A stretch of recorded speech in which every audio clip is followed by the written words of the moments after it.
जय हिंद साथियों, मैं आप सभी का आज इस महत्वपूर्ण सेशन में स्वागत करता हूं। तो दोस्तों, आज हम उत्तर प्रदेश के करंट अफेयर सीरीज का 9th पार्ट आज डिस्कस करेंगे। इसमें सभी महत्वपूर्ण प्रश्नों को हमने सिलेक्ट किया है और इसको हम बिल्कुल थोड़ा संक्षिप्त, थोड़ा डिटेल में डिस्कस करेंगे। देखिए, आपके एग्जाम में मात्र 10, 15, 20 दिन जो भी हैं, ठीक है। अब उसमें आपको सीरियस होने की आवश्यकता है, जल्दी जल्दी रिवाइज कीजिएगा। और चलिए आज इस सीरीज के फर्स्ट क्वेश्चन को देखते हैं दोस्तों, और बाकी बातें हम करते रहेंगे। यहाँ पे देखिए, पहला क्वेश्चन, पहला टॉपिक आपके सामने है। उत्तर प्रदेश के किस रेलवे स्टेशन पर क्यूआर कोड से टिकट खरीदने की सुविधा शुरू की गई है? बहुत ही महत्वपूर्ण प्रश्न है। तो दोस्तों, इसमें ऑप्शन नंबर ए करेक्ट है, बनारस रेलवे स्टेशन। ठीक है। अब बनारस रेलवे स्टेशन से वाराणसी आपको याद रहना चाहिए, जो बहुत महत्वपूर्ण है सब्जी अनुसंधान केंद्र के लिए और फिर साधुओं की नगरी के लिए। आप इतनी फैक्ट को अभी याद रखिए। चलिए बात करते हैं। उत्तर प्रदेश में किस जगह पूर्वोत्तर रेलवे का पहला वाइल्ड एनिमल अंडरपास बनाया गया है? तो दोस्तों, बहुत जरूरी होता है ये सारी चीजें, ठीक है। तो ये राइट आंसर है इसमें option number D, wild animal underpass. कहाँ पे? पूर्वोत्तर रेलवे का। तो पहला कहाँ पे बना है? पीलीभीत में। आप याद रखेंगे, क्योंकि बहुत सारे दुर्घटना होते हैं ना दोस्तों, बहुत सारे जानवर रेलवे ट्रैक पे आ जाते हैं। आपने वीडियो में देखा होगा, हाथियां मर जाती हैं, बहुत सारे जानवर मर जाते हैं ना, उसके लिए बहुत महत्वपूर्ण है। यहाँ पे देखिए, भारत का पहला वन्य जीव संरक्षित रेलवे लाइन अगर बात करें तो कहाँ पे है? मध्य प्रदेश में। और बरखेड़ा से बुदनी तक इसका विस्तार है। अगर बात करें, यह नीदरलैंड के तर्ज पर बनाया गया है, आप याद रखेंगे। चलिए बात करते हैं अगले प्रश्न पे। उत्तर प्रदेश के किस क्षेत्र में सूखे की निगरानी के लिए वेदर स्टेशन स्थापित करने की घोषणा की गई है? तो दोस्तों, इसमें राइट आंसर है ऑप्शन नंबर डी, बुंदेलखंड क्षेत्र में। ठीक है। तो चलिए थोड़ा सा इसमें डिटेल बात करते हैं। जैसे अगर हम बात करें वेदर स्टेशन का नाम क्या है दोस्तों, तो टीडीएस नाम है, टीडब्ल्यूएस नाम है। और टीडब्ल्यूएस का फुल फॉर्म यहाँ पे क्या है? Telemetric weather station. ठीक है। उत्तर प्रदेश में अभी तक 100 यानी 100 स्थानों पर स्थापित किए जा चुके हैं। और बुंदेलखंड में देखिए 7 जिले हैं, तो सातों जिले में स्थापित किए गए हैं। और यूपी का सर्वाधिक सूखाग्रस्त जिले की बात करें तो वो बुंदेलखंड हो जाता है। ये भी आप याद रखेंगे। चलिए बात करते हैं अगले प्रश्न पर। उत्तर प्रदेश सरकार निम्न में से किस योजना के तहत 61,000 से अधिक उच्चतर माध्यमिक के छात्रों को कौशल प्रशिक्षण प्रदान करेगा? तो दोस्तों, इसमें राइट आंसर है option number A, project Praveen के अंतर्गत। ठीक है। ये इंपॉर्टेंट क्वेश्चन है, आप याद रखेंगे इसको। चलिए बात करते हैं। भारत की पहली पेशेवर महिला पहलवान हमीदा बानो का जन्म उत्तर प्रदेश में कहाँ हुआ था? तो दोस्तों, यहाँ पे राइट आंसर है ऑप्शन नंबर ए, अलीगढ़ में। ठीक है। अब आप कमेंट सेक्शन में बताएंगे अलीगढ़ का नाम बदलकर क्या रखा जा रहा है। मैंने अपने इसके पहले वाले सेशन में कवर किया है। इनका अन्य नाम देखिए, अलीगढ़ की अमेजन के नाम से भी इनको जाना जाता है। ठीक है। नाम क्या है? हमीदा बानो। ठीक है। चलिए बात करते हैं अन्य प्रश्नों पे। उत्तर प्रदेश में निम्न में से किस जिले में रोपवे का निर्माण प्रारंभ किया गया है? तो दोस्तों, रोपवे का निर्माण प्रारंभ किया गया है प्रयागराज में। ठीक है। याद रखेंगे, प्रयागराज को संगम नगरी के नाम से जानते हैं। और अपने प्रयागराज में 2025 में महाकुंभ लगने वाला है। ठीक है, याद रखेंगे। और जिसके लिए 2500 करोड़ का बजट सरकार ने जारी किया है। यहाँ पे देखिए, देश का पहला पब्लिक ट्रांसपोर्ट रोपवे कहाँ पे बना है? बनारस में। ये भी आप याद रखेंगे। चलिए बात करते हैं। उत्तर प्रदेश में स्थित किस संस्थान के वैज्ञानिकों ने मधुमेह की जांच के लिए इलेक्ट्रॉनिक पैच तैयार किया है? ठीक है। तो याद रखेंगे आप, इलेक्ट्रॉनिक पैच किसके लिए? मधुमेह के लिए। तो दोस्तों, इसमें जो राइट आंसर है वो आपका IIT Kanpur, option number A correct होगा। इसमें देखिए, अगर हम बात करें कि किसी को मधुमेह क्यों होता है, तो दोस्तों, जब खून में इंसुलिन की कमी हो जाती है तो शरीर में जो ग्लूकोज होता है ना, जो शुगर है, वो पचता नहीं है, जिसकी वजह से शरीर मधुमेह नाम की बीमारी से मतलब दुखी हो जाता है, ग्रसित हो जाता है। ठीक है। अगर मधुमेह की जांच के लिए बात करें तो ये इलेक्ट्रॉनिक्स पैच आईआईटी कानपुर के द्वारा तैयार किया गया है, आप याद रखेंगे। ठीक है। और बाकी ठीक है। चलिए बात करते हैं अन्य प्रश्नों पे। निम्नलिखित में से किस संस्था द्वारा उत्तर प्रदेश के लगभग सभी जनपद में आईआईटी का निर्माण किया गया है? तो दोस्तों, यहाँ पे अगर राइट आंसर की बात करें तो ऑप्शन नंबर ए, टाटा ग्रुप के द्वारा। ठीक है। तो यहाँ पे प्रश्न क्या है? निम्नलिखित में किस संस्था द्वारा उत्तर प्रदेश के लगभग सभी जनपदों में आईआईटी का निर्माण किया गया है? तो याद रखेंगे, टाटा ग्रुप के द्वारा। उसके बाद हम बात करेंगे अगले प्रश्न पे। यहाँ पे दोस्तों, वो that was the ITI, that was not the IIT. ठीक है। क्वेश्चन नंबर यहाँ पे देखें, नौसेना के सैनिकों को आपात स्थिति से बचाने के लिए उत्तर प्रदेश स्थित किस संस्थान ने एक ड्रोन विकसित किया है? तो दोस्तों, इसका जो राइट आंसर है ऑप्शन नंबर बी है, आईआईटी कानपुर ने। ठीक है। तो आईआईटी कानपुर काफी मतलब चर्चा में है, आप इसको एक बारी देख लीजिएगा। हाल ही में 10 सौर ऊर्जा परियोजनाएं शुरू करने के बाद उत्तर प्रदेश का कौन सा क्षेत्र नया ऊर्जा केंद्र बन गया है? तो दोस्तों इसमें जो राइट आंसर है ऑप्शन नंबर बी है, बुंदेलखंड क्षेत्र। ठीक है, उत्तर प्रदेश की पहली सोलर सिटी कौन है? तो अयोध्या, याद रखेंगे। चलिए बात करते हैं। गोमती रिवर फ्रंट की तर्ज पर उत्तर प्रदेश के किस जनपद में गंगा पथ का निर्माण किया जा रहा है? तो दोस्तों right answer option number D, Prayagraj में। ठीक है, किसके तर्ज पर? गोमती रिवर फ्रंट के तर्ज पर। अगर गोमती रिवर फ्रंट की बात करें तो ये कहाँ पे स्थित है? लखनऊ। ठीक है, तो गोमती लखनऊ के किनारे से बहती है करीब से, तो आप याद रखेंगे।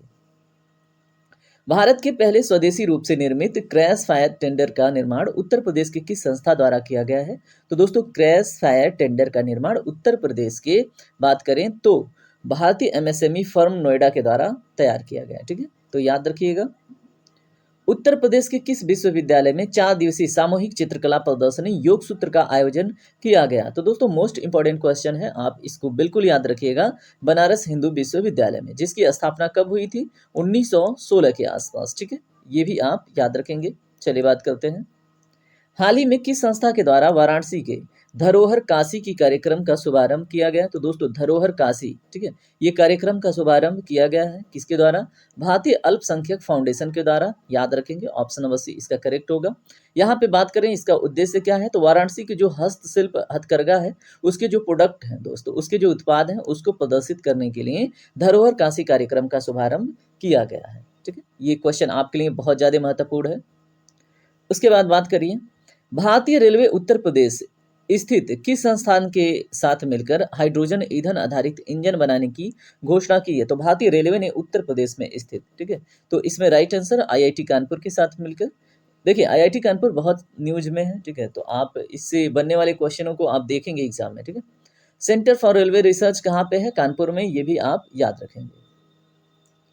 उत्तर प्रदेश के किस जनपद में यूपी दर्शन पार्क के तर्ज पर वेस्ट टू वंडर पार्क विकसित किया जाएगा? तो दोस्तों किस जनपद में? तो दोस्तों ये लखनऊ जनपद में वेस्ट टू वंडर पार्क विकसित किया जाएगा। किसके तर्ज पर? यूपी दर्शन पार्क की तर्ज पर। ठीक है, चलिए।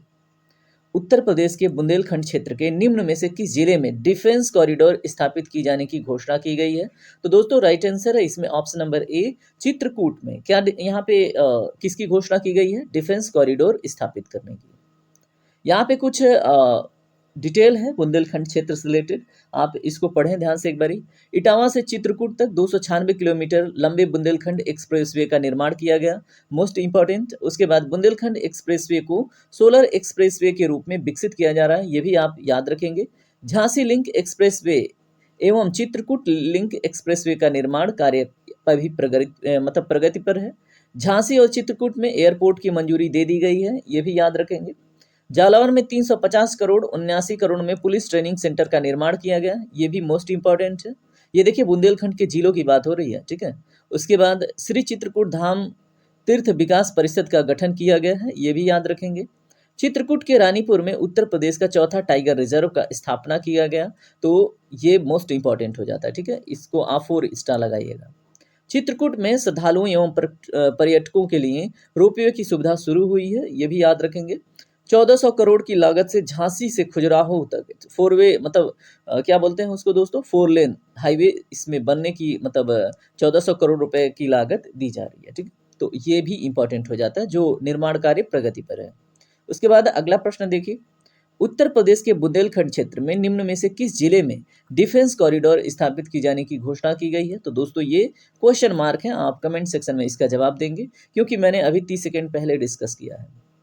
दूरसंचार विभाग उत्तर प्रदेश द्वारा कितने संस्थानों में 5G लैब स्थापित करने की घोषणा की गई है? तो दोस्तों राइट आंसर है ऑप्शन नंबर सी, 6 इंस्टीट्यूट में, ठीक है, 6 संस्थानों में। चलिए बात करते हैं यहाँ पे, उत्तर प्रदेश के किस जनपद में मारुति सुजुकी इंडिया ने पहला ऑटोमेटेड ड्राइविंग टेस्ट ट्रैक खोला है? तो दोस्तों ये प्रश्न आपके लिए बहुत इंपॉर्टेंट हो जाता है, right answer option number B, Ayodhya, ठीक है। अयोध्या किस नदी के किनारे है? तो दोस्तों आप याद रखेंगे सरजू नदी। यूपी की पहली सोलर सिटी बन गई है अयोध्या, आपको पता होना चाहिए। चलिए बात करते हैं, हाल ही में उत्तर प्रदेश सरकार ने किस जनपद की एक ग्राम पंचायत को स्मार्ट ग्राम पंचायत अवार्ड के लिए चुना है? तो दोस्तों राइट आंसर है बरेली, ठीक है। चलिए, उत्तर प्रदेश के किस संस्थान में देश की पहली डिजिटल साइबर फॉरेंसिक लैब विकसित की जा रही है? तो दोस्तों right answer option number C, Gautam Buddh Nagar विश्वविद्यालय में। उत्तर प्रदेश में स्थित निम्न में से किस संस्थान ने पानी की जांच के लिए एक डिवाइस विकसित की है? तो दोस्तों राइट आंसर है आईआईटी कानपुर। रक्षा मंत्रालय द्वारा आयुध पैराशूट निर्माणी संस्था का पैराशूट बनाने का ऑर्डर दिया गया है। तो दोस्तों यह संस्था उत्तर प्रदेश में कहाँ पे स्थित है? तो दोस्तों इसका अगर राइट आंसर की बात करें तो कानपुर में है। और उत्तर प्रदेश की आर्थिक और औद्योगिक राजधानी कानपुर ही है। और चमड़ा उद्योग के दुनिया में भी बहुत मतलब ये महत्व रखता है कानपुर, और इसमें फर्स्ट रैंक है इसका। साबुन निर्माण में भी इसका फर्स्ट रैंक है, याद रखेंगे, ठीक है। और केमिस्ट की भी दुनिया में 10 मार्च 2024 में बीसीसीआई के उपाध्यक्ष राजीव शुक्ल ने उत्तर प्रदेश के चौथे अंतर्राष्ट्रीय क्रिकेट स्टेडियम का शिलान्यास कहाँ किया है? तो दोस्तों यहाँ पे राइट आंसर की बात करें तो ऑप्शन नंबर डी गाजियाबाद में, ठीक है। अब यहाँ पे बीसीसीआई से रिलेटेड आपसे महत्वपूर्ण प्रश्न बन सकते हैं। तो बीसीसीआई की स्थापना दोस्तों 1928 में हुई थी, याद रखेंगे कब हुई थी? 1928 में, ठीक है। मुख्यालय इसका मुंबई में है और स्टेडियम इसका प्रमुख है। पहला अंतर्राष्ट्रीय ग्रीन पार्क स्टेडियम कहाँ पे है दोस्तों? कानपुर में है, ये बहुत महत्वपूर्ण हो जाता है। दूसरा इकना स्टेडियम कहाँ पे है? लखनऊ में है।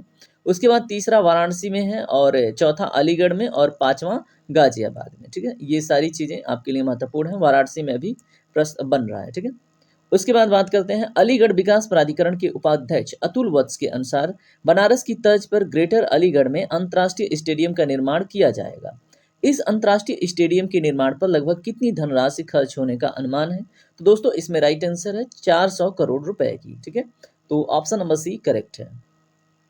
गौतम बुद्ध नगर के पूर्व डीएम सुहास एलवाई थाईलैंड में ओपन बैडमिंटन पटाया में गोल्ड मेडल जीतने के बाद देश के अधिकारी वर्ग में सबसे ज़्यादा गोल्ड मेडल जीतने वाले पहले आईएएस अफसर बन गए हैं। ये किस राज्य के निवासी हैं? तो दोस्तों अगर हम बात करें कि सुहास एलवाई, ठीक है, तो सुहास एलवाई का संबंध कर्नाटक से आप याद रखेंगे। चलिए बात करते हैं निम्नलिखित में से उत्तर प्रदेश का कौन सा जिला जनवरी 2018 से मार्च 2024 तक लगातार आकांक्षी जिला कार्यक्रम के समग्र प्रदर्शन में 112 जिलों में शीर्ष पर रहा है? तो दोस्तों इसमें हम शीर्ष 5 जिलों में शामिल हैं, ठीक है। तो इसमें राइट आंसर है ऑप्शन नंबर बी सोनभद्र, ठीक है। चलिए बात करते हैं उत्तर प्रदेश में मछली की नई प्रजातियां तैयार करने और मछली के बीज को लेकर शोध करने के लिए कहां पर एक्वा पार्क का निर्माण किया जाएगा? तो दोस्तों राइट आंसर है ऑप्शन नंबर सी गोरखपुर और मथुरा में, ठीक है। और इसके बाद यहाँ पे थोड़ी सी बात कर लेते हैं उत्तर प्रदेश में पहला मछली संग्रहालय पूछ लिया जाए तो कहाँ पे है दोस्तों? तेलीबाग लखनऊ में। एशिया की सबसे बड़ी मछली मंडी कहाँ पे लगती है? तो दोस्तों चंदौली में। दूसरी सबसे बड़ी मछली मंडी कहाँ पे लगती है? मुरादाबाद में, ठीक है। चलिए बात करते हैं अन्य महत्वपूर्ण प्रश्नों पे। उत्तर प्रदेश एक्सप्रेसवे औद्योगिक विकास प्राधिकरण, जिसको हम यूपीईआईडीए के नाम से जानते हैं, ने अडानी टोटल एनर्जी एवं मोबिलिटी लिमिटेड को प्रदेश के 4 एक्सप्रेसवे पर चार्जिंग बुनियादी ढांचे निर्माण के लिए मंजूरी प्रदान की है, ठीक है। अब आपसे पूछा जा रहा है निम्नलिखित में से कौन सा एक्सप्रेसवे इसमें शामिल है, ठीक है।